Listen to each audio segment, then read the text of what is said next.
రెండు వాక్యాలు చదివాము. కీర్తనలు 51వ కీర్తన 17వ వచనాన్ని మనం చూసినప్పుడు 17 విరిగిన మనసు దేవునికి ఇష్టమైన పని, దేవా విరిగి నలిగిన హృదయమును నీవు అలక్ష్యము చేయవు. 16వ కీర్తన 3వ వచనంలో భూమి మీద ఉన్న భక్తులే శ్రేష్ఠులు, కేవలం వారు నాకు ఇష్టలు. దేవునికి ఇష్టడుగా ఉండాలి. ఈరోజు టాపిక్ అది, దేవునికి ఇష్టడుగా ఉండాలి. ఎవరు దేవునికి ఇష్టలు? దేవునికి ఎవరంటే ఇష్టం అని మనం ఆలోచన చేసినట్లయితే ఈరోజు వాక్య భాగాన్ని మనము గమనించండి, చాలా జాగ్రత్తగా గమనించండి. దేవునికి ఎవరంటే ఇష్టం?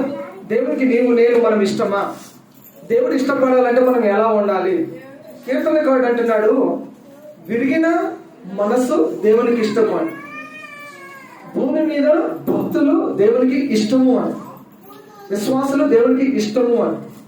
ఆయనను ప్రేమించే వారిగా ఉంటే, ఆయనకు ప్రార్థించే వారిగా ఉంటే, ఆయన వాక్యములో చదివేవారిగా ఉంటే, ఆయన సన్నిధికి వచ్చేవారిగా ఉంటే, ఆయన యందు విశ్వాసం కలిగిన వారిగా ఉంటే, ఆయనను పాడి ఆరాధించి పొగిడే వారిగా ఉంటే, అన్ని విషయాలలో ఆయన నామమును ఘనపరిచే వారిగా ఉంటే, అలాంటి వారు దేవునికి ఇష్టమండి. ఇలాంటి జాబితాలో మనం ఉన్నామా? దేవునికి ఎవరంటే ఇష్టం? ఆదికాండము 5వ అధ్యాయము, వాక్యం లోపలికి వెళ్ళిపోతా ఉన్నాం. ఒకసారి తెరవండి. ఆదికాండం 5వ అధ్యాయము 21వ వచనం నుండి. ఆదికాండం 5:21. ఆనోకు 65 ఏళ్ళు బ్రతికి మెతుషెలను కనెను. హానోకు మెతుషెలను కనిన తర్వాత 300 ఏండ్లు దేవునితో నడుచుచు కుమారులను కుమార్తెలను కనెను. హానోకు దినములన్నీ 365 ఏండ్లు. హానోకు దేవునితో నడిచిన తర్వాత దేవుడు అతన్ని తీసుకొని పోయేను గనుక అతడు లేకపోయేను. దేవునికి స్తోత్రం, హల్లెలూయా. దేవునికి ఎవరంటే ఇష్టం, దేవునికి ఎవరంటే ఇష్టం అని గనుక మనం ఆలోచన చేస్తున్నప్పుడు ఇక్కడ గమనిద్దాము, ఒక నిమిషం గమనిద్దాం, దేవుని వాక్యాన్ని గమనిద్దాము. దేవునికి ఎవరంటే ఇష్టం అంటే మనం చదివిన వాక్యంలో ఆదికాండం 5వ అధ్యాయం 21వ వచనం నుండి మనం గమనించినట్లయితే అక్కడ హానోకు గురించి రాయబడింది. హానోకు 365 సంవత్సరాలు బ్రతికాడు. ఎన్ని సంవత్సరాలు బ్రతికాడండి? 365 సంవత్సరాలు బ్రతికాడు. అతను 60 సంవత్సరములు బ్రతికి కుమారులను కుమార్తెలను కన్నాడు. మిగిలిన 300 సంవత్సరములు దేవునితో గడిపాడు, దేవునితో నడిచాడు, దేవునితో జీవించాడు. 300 సంవత్సరాలు దేవునితో జీవించాడు. 65 సంవత్సరాలు లోకంలో ఉన్నాడు. దేవునితో ఎక్కువ గడిపాడా, లోకంతో ఎక్కువ గడిపాడా? హానోకు దేవునితో 300 సంవత్సరాలు గడిపాడు. లోకంలో 60 సంవత్సరాలు, 65 సంవత్సరాలు మాత్రమే లోకంలో గడిపాడు. మన జీవితంలో, మన ఆత్మీయ జీవితంలో మనము దేవునితో గడపడానికి ఎక్కువ సమయం గడపాలి. మన సమయం అంతా దేవునిలో గడపడానికి మనం చూడాలి, లోకంలో గడపడానికి కాదు. ఈనాడు ఏం జరుగుతుంది? భక్తులు అనే వారు ఏం చేస్తున్నారంటే లోకంలో సమయం ఎక్కువ గడిపి దేవునితో సమయం తక్కువ గడుపుతూ ఉన్నారు. లోకము, లోక విషయాలు, లోక వార్తలు, లోక ముచ్చట్లు, లోకానికి సంబంధించిన ఎన్నో వాటికి జీవితకాలం అంతా టైం వెచ్చించి దేవుని దగ్గరికి వచ్చే వరకు కొంత సమయం, నిమిషాలలో లెక్క పెట్టచ్చు, గంటలలో లెక్క పెట్టచ్చు. ఎంతకాలం నువ్వు దేవుని కొరకు బ్రతికావు అని అంటే కొంతకాలం మాత్రమే, కొంత సమయం మాత్రమే. ఇక్కడ హానోకు గురించి చూసినప్పుడు 365 సంవత్సరాలు బ్రతికిన తన జీవితంలో కేవలం 65 సంవత్సరాలు లోకంలో జీవించాడు. 300 సంవత్సరాలు దేవునితో బ్రతికాడు. తాను జీవించిన కాలంలో ఒక్కొక్క మనిషి 900 పైన సంవత్సరాలు బ్రతికారట. ఇతను మాత్రం 365 సంవత్సరాలకే తన జీవితం ముగించబడిందంటే ఆయన అందరూ చనిపోయినట్టుగా ఆయన చనిపోలేదు. వాక్యం ఏం చెప్తుంది?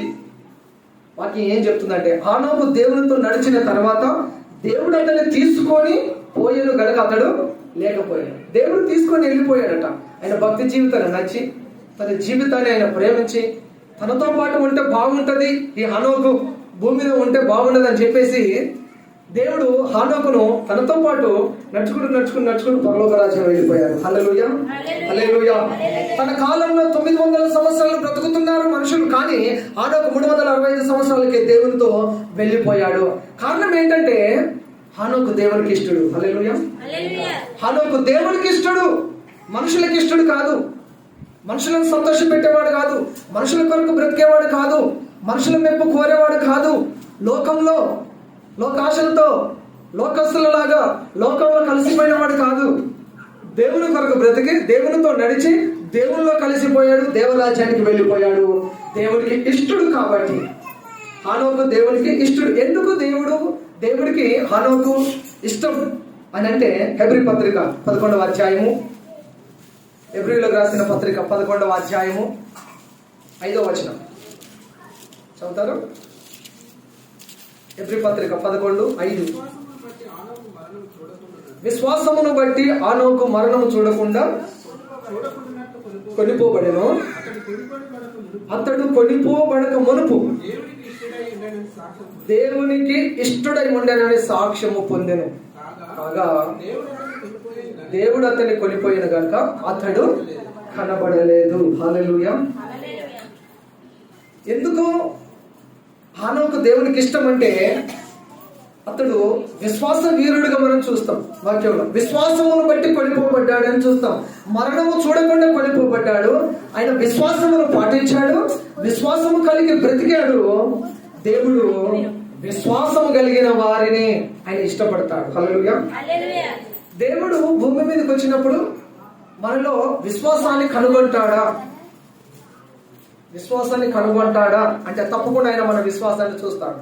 మనలో ఎంత విశ్వాసం ఉంది, మనము దేవుని ఎడల ఎంత విశ్వాసంలో అభివృద్ధి చెంది ఉన్నాం, విశ్వాసపు క్రియలను మనం ఎలా కలిగి ఉన్నాం అనేది దేవుడు తప్పక చూస్తాడు. కాబట్టి దేవునికి ఇష్టలుగా ఉండాలంటే మనం విశ్వాసంలో ఎదిగిన వారమై ఉండాలి. నెక్స్ట్ రెండవది, హానోకు దేవునికి ఎందుకు ఇష్టం అంటే అతడు దేవునికి ఇష్టడుగా ఉన్నాడు.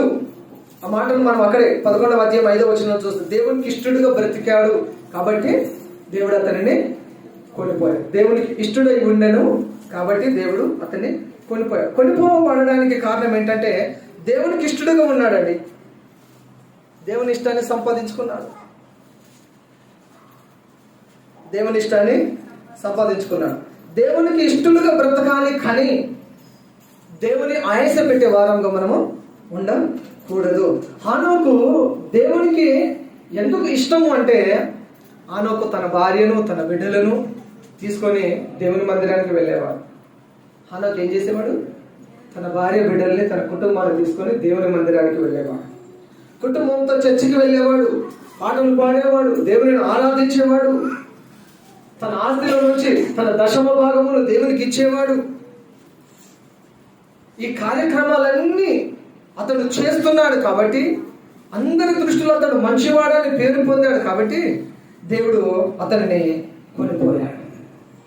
దేవునికి ఇష్టడుగా మారాడు. ఈ కార్యాలన్నీ చేయడం ద్వారా దేవునికి ఇష్టడుగా మారాడు. నెక్స్ట్ అక్కడే 11వ అధ్యాయం 5వ వచనంలో మంచి సాక్ష్యం పొందినవాడట. హానోకు మంచి సాక్ష్యమును పొందినవాడు. ఆ ఊర్లో అతనికి మంచి సాక్ష్యం ఉంది. మన వీధిలో మనకు మంచి సాక్ష్యం ఉందా? మన వీధిలో మనకు మంచి సాక్ష్యం ఉన్నదా? మీ కుటుంబంలో మీకు మంచి సాక్ష్యం ఉన్నదా? మీ సంఘంలో మీకు మంచి సాక్ష్యం ఉన్నదా? నువ్వు పని చేసే చోట నీకు మంచి సాక్ష్యం ఉన్నదా? సాక్ష్యాన్ని కాపాడుకోండి. సాక్ష్యాన్ని కాపాడుకోవాలి. హానోకు సాక్ష్యాన్ని కాపాడుకున్నాడు, దేవునికి ఇష్టడుగా మార్చబడ్డాడు. సాక్ష్యం లేకుండా ఎంతో కాలం మనం క్రైస్తవులుగా బ్రతకలేము. దేవుని బిడ్డలుగా బ్రతకాలంటే నీ సాక్ష్యం పరిమళించాలి. నీ సాక్షి జీవితము అందరికీ కనబడాలి. సాక్ష్యం చాలా ప్రాముఖ్యమైనది. జ్వరం వచ్చింది, ప్రార్థన చేసుకున్నాడు, దేవుడు తగ్గించాడు. ఈ సాక్ష్యము ఇది కాదు. సాక్ష్యం నువ్వు జీవించే జీవితము సాక్ష్యం. లోకంలో నువ్వు వెళ్తున్నావు, ప్రజలు నేను చూస్తాను. అన్యజనులు ఎన్నోసార్లు చెప్పాను, అన్యజనులు బైబిల్ చదవరు కానీ క్రైస్తవులను చదువుతారు, క్రైస్తవులను చూస్తారు. మన మంచి ప్రవర్తన, మన మంచి సాక్ష్యము వారిని రక్షణలోనికి నడిపిస్తుంది. కాబట్టి మన ఇంటిలో, మన సంఘంలో, మన ఊర్లో, మన వీధిలో మనకు మంచి సాక్ష్యము ఉండాలి. హల్లెలూయా. హానోకు మరణించిన కూడా అతని గురించి మంచి సాక్ష్యం ఇవ్వబడుతుంది. బ్రదర్ ఏసన్న చనిపోయారు, ఆయన కూడా ఆయన గురించి ఇంకా మంచి సాక్ష్యం చెప్పుకుంటూనే ఉన్నారు. ఇలా చెప్పుకుంటూ పోతే భక్తులు ఎందరో ఉన్నారు. వారు పోయినా వారి సాక్ష్యము సజీవంగా ఇంకా ఉన్నాయి. మనం ఉన్నా లేకున్నా మంచి సాక్ష్యం అనేది మనము కలిగి ఉండాలి. దేవునికి స్తోత్రం. హల్లెలూయా. యూదా పత్రిక 14వ వచనంలో చూస్తాం. హానోకు దేవునికి ఎందుకు ఇష్టం అంటే అతడు ప్రవచించువాడిగా బ్రతికాడు. సత్యమైన మాటను సత్యమైన వాక్కును ఆయన ప్రచురించేవాడు. ఆయన దేవుని మాటలు మాట్లాడేవాడు, స్వార్థను మాట్లాడేవాడు. మనం ఏం చేయాలట? దేవుని గురించి మాట్లాడు, స్వార్థను మాట్లాడు, ఊరుకుండగా దేవుని గురించి చెప్తూనే ఉండాలి. మన నోటి మాటకు చాలా విలువ ఉన్నది. నోటి మాట చాలా విలువ ఉన్నది. నీ నోటెంబడి ప్రవచనాలు రావాలి, మన నోటెంబడి ప్రవచనాలు రావాలి, నెరవేరే మాటలు రావాలి, బలపరిచే మాటలు రావాలి, కృంగదీసే మాటలు రావద్దు, దుర్భాషలు రాకూడదు, అన్య జనుల వల్ల వంకర తింకర మాటలు మన నోటెంబడి రాకూడదు. హానోకు దేవునికి ఎందుకు ఇష్టం అంటే అతడు విశ్వాసం బట్టి కొనిపోబడ్డాడని చూస్తూ ఉన్నాము. కొనిపోక ముందు దేవుడికి ఇష్టడై ఉండేను అనే సాక్ష్యం పొందాడు. మంచి సాక్ష్యం కలిగి జీవించాడు కాబట్టి దేవుడు అతన్ని తీసుకొని వెళ్ళాడు. అతడు ప్రవచించేవాడుగా ఉన్నాడు. ఎవరైతే దేవునికి ఇష్టం అంటే హానోకును దేవుడు ఇష్టపడుతున్నాడు. మరి హానోకును ఇష్టపడే దేవుడు మనల్ని కూడా ఇష్టపడడానికి ఆయన సిద్ధంగా ఉన్నాడు. ఇలాంటి లక్షణాలు మనలో ఉన్నాయా? ఇలాంటి గుణాలు మనలో ఉన్నాయా?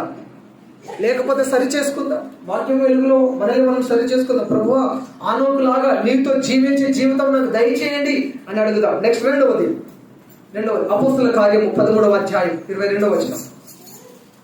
మొదటిది హానోకు, రెండవది అపోస్తుల కార్యము 13:22.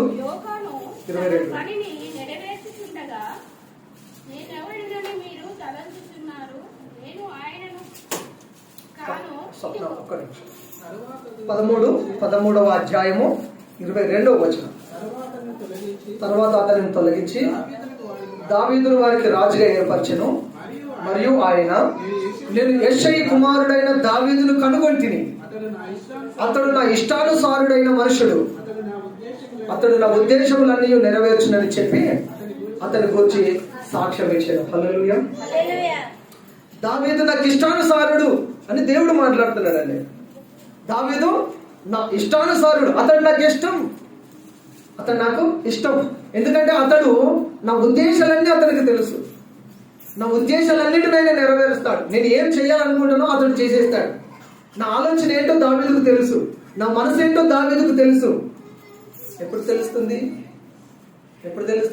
దేవుని ఉద్దేశాలు, దేవుని ఆలోచనలు, దేవుని తలంపులు మనకి ఎప్పుడు తెలుస్తాయి అంటే ఆయనతో ఎక్కువ సహవాసం చేసినప్పుడు.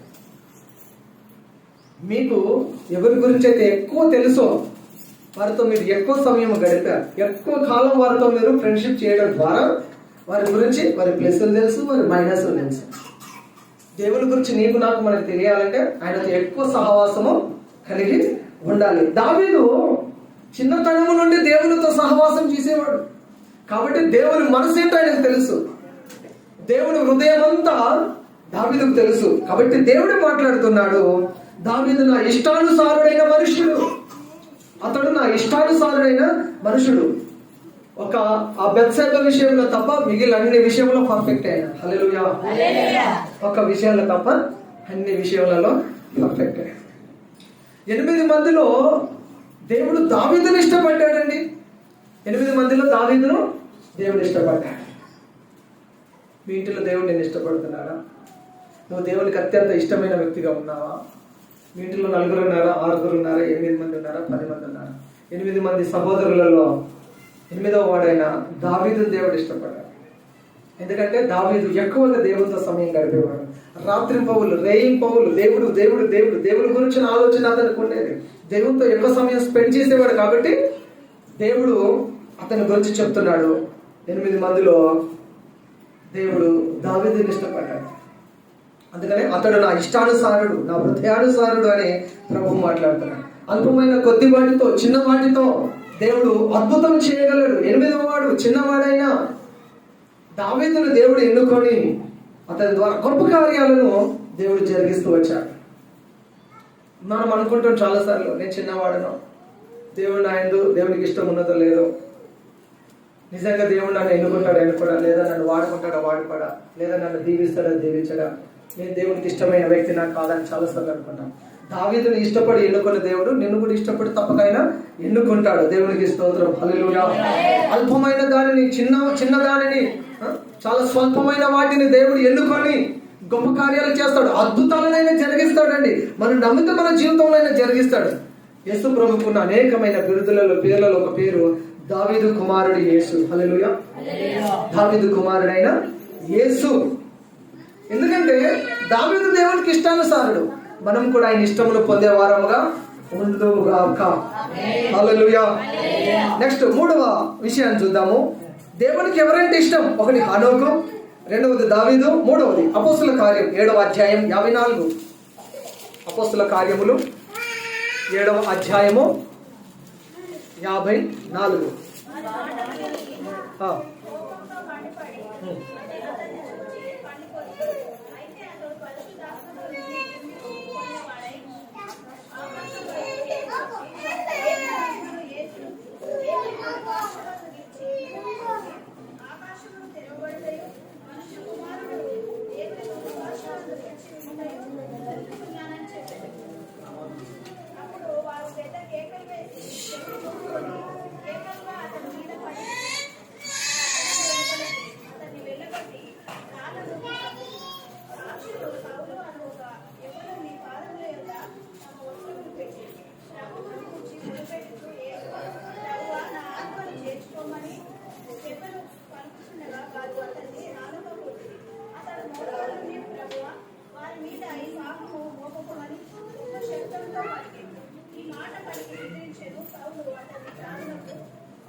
స్తెఫెను 3వ వ్యక్తి స్తెఫెను. చదివిన వాక్యంలో 54వ వచనం నుండి 60వ వచనం వరకు రాయబడిన ఈ పేరాగ్రాఫ్లో స్తెఫెను యొక్క మరణం, స్తెఫెను దేవుని కొరకు హతసాక్షిగా కవింపబడిన విషయాన్ని మనం ఇక్కడ చదివాం. స్తెఫెను ఒక సంఘ పెద్ద. స్తెఫెను ఒక సంఘ పెద్ద. ఈ అపోస్తల కార్యములు మనము 6వ అధ్యాయంలో చూస్తాము. పేతురు యోహానులు అంటారు, మేము ప్రార్థించుటయందు, వాక్యం బోధించుటయందు మేము ఉంటాము.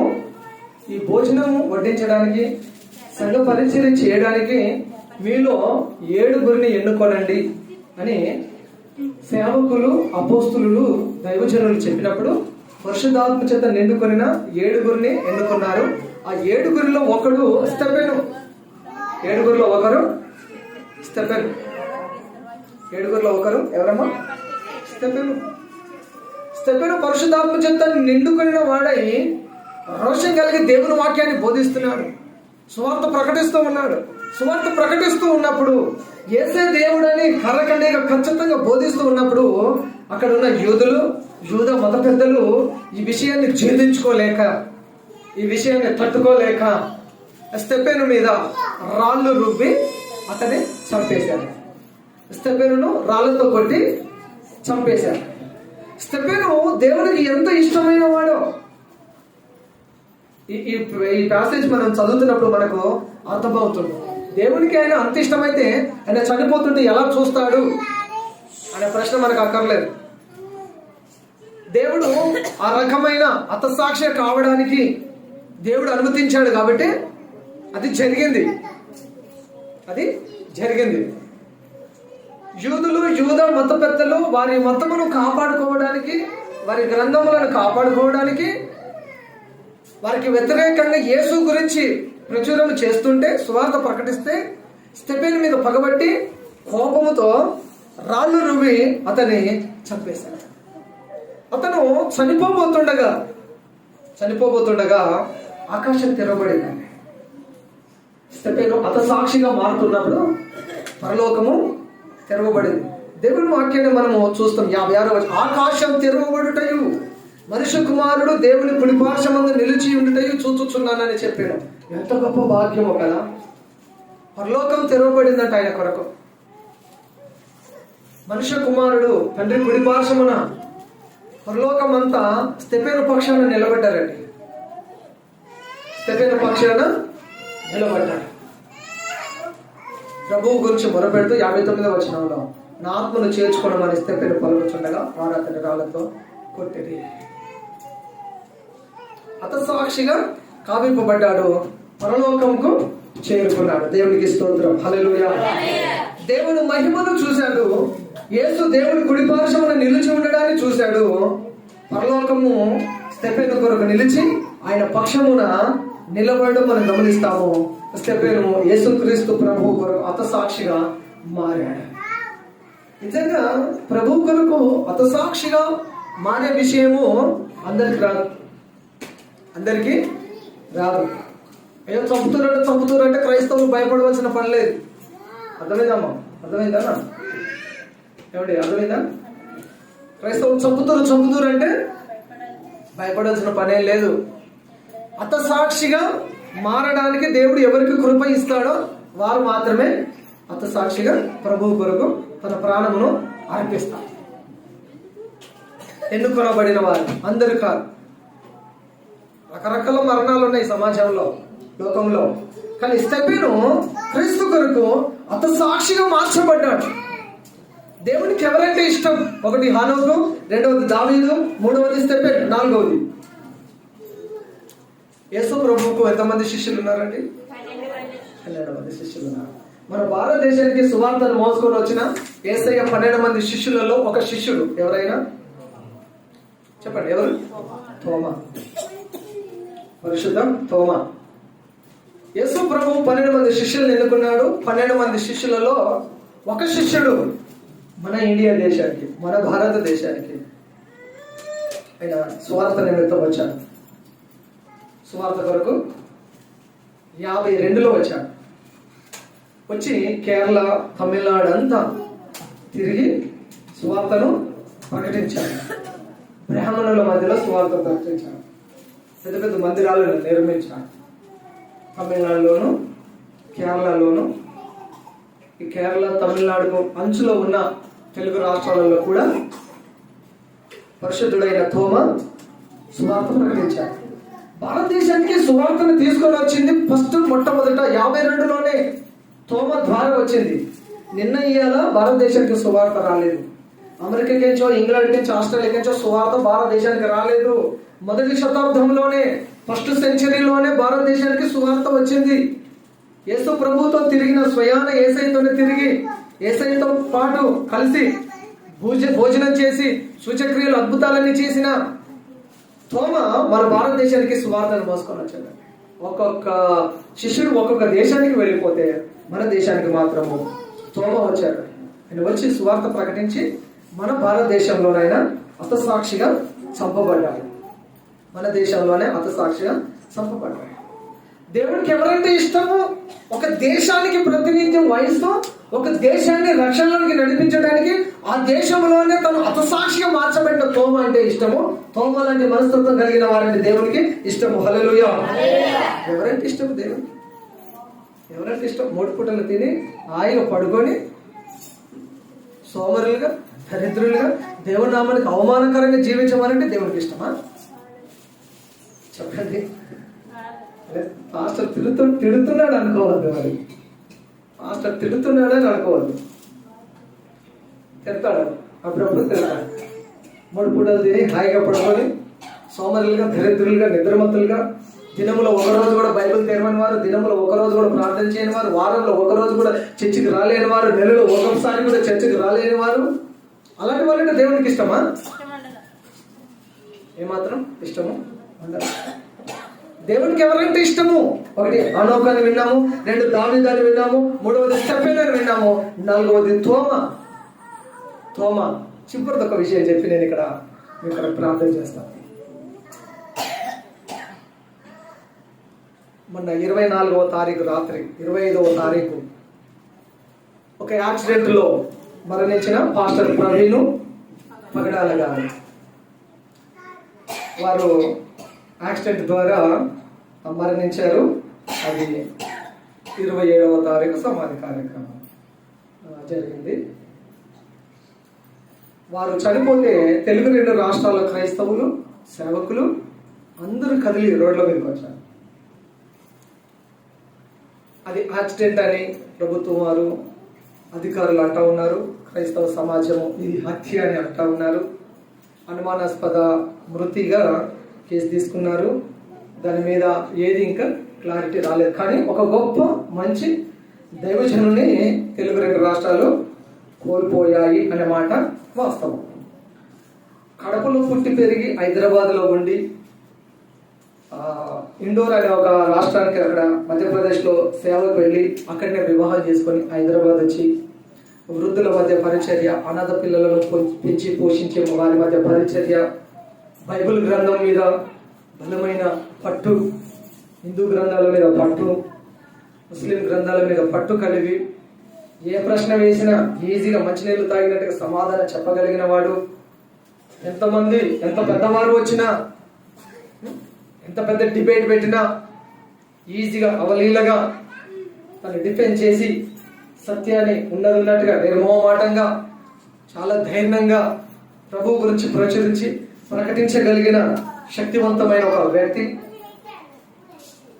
అతడు క్రీస్తు కొరకు ఒక రాయబారిగా ఉన్నాడు, సత్యము కొరకు సాక్షిగా నిలబడ్డాడు, ఆయన ఒక యోధుడుగా ఉన్నాడు. ఎప్పుడు స్మైల్తో, ఎప్పుడు స్మైలింగ్ ఫేస్తో కనబడతాడు, ఎప్పుడు సాడ్గాను విచారంగాను ఎప్పుడు కనబడడు. ఆయన అనాథ పిల్లలను పోషించేవాడటండి. తన పిల్లలతో పాటు ఒక 10 మంది 12 మంది పిల్లలు అనాథ పిల్లలను పోషించేవాడట. ఆయన ఒక కంపెనీ పెట్టి కొంతమందికి ఉద్యోగాలు ఇచ్చేవాడట. సమాజంలో క్రైస్తవులు అంటే ఉన్నత స్థితిలో బ్రతకాలని, కులానికి వ్యతిరేకంగా మాట్లాడేవాడు, మతానికి వ్యతిరేకంగా మాట్లాడేవాడు, యేసు మార్గంలో మనం నడవాలని చెప్పేవాడు. అట్లాంటి ఒక మహోన్నతమైన ఒక జ్ఞాన సముదాయం కలిగిన ఒక పుట్ల అతడు లాస్ట్ వీక్లో గత వారంలో వారు మరణించి ప్రభు యొద్దకు చేరారు. నేను ఈ విషయం తెలియగానే నాకు 12:30కి తెలిసింది. ఆ రోజు రాత్రి ఉదయం అందరికి తెలిసింది, నాకు 12కి తెలిసింది. ఆ రోజు మొత్తం మానసికంగా నేను బాగా కృంగిపోయాను. ఆ రోజు నైట్ నిద్ర కూడా రాలేదు. ఒక 2-3 రోజులు ఆ సమాధి కార్యక్రమం అయిపోయేంత వరకు చాలా డిప్రెషను, చాలా బాధపడ్డాను. ఆ కారణం ఏంటంటే ఒక 3 సార్లు వారితో కలిసి నేను కలిశాను. 3 సార్లు కలిశాను వారితో. అటువంటి ఒక కృప నాకు కూడా అట్లాంటి ఒక మంచి వ్యక్తులతో కలిసి ఛాన్స్ నాకు ఒక 3 సార్లు వచ్చాను. ఒక 2 years బ్యాక్ ఫస్ట్ టైం మేడ్చల్లో ఒక సెమినార్లో కలిసాము. ఆ తర్వాత రెండవసారి మొన్న డిసెంబర్ 9వ తారీఖు ఒక మ్యారేజ్లో కలిసాము. ఒకటే స్టేజ్ మీద ఆయన మ్యారేజ్లో వాక్యం చెప్పడానికి వచ్చారు వారు. అదే స్టేజ్ మీద నేను ఉన్నాను, ఆయన కూడా ఉన్నారు. వారితో షేర్ చేసుకునే కృప ధన్యత నాకు కూడా దక్కింది. తర్వాత లాస్ట్ టైం మొన్న ఫిబ్రవరి 18వ తారీఖు నేను ఆ రోజు హౌస్ విజిటింగ్కి ఇక్కడికి వచ్చాను. ఆ రోజు డే అంతా వారి సెమినార్ జరిగింది షామీర్పేటలో. ఉదయం 11 నుంచి సాయంత్రం 4-5 గంటల వరకు వారితో ఉన్నాం. వారు సేవకులకు ఒక 2 పుస్తకాలు, వారు రాసిన పుస్తకాలు కూడా ఇచ్చారు.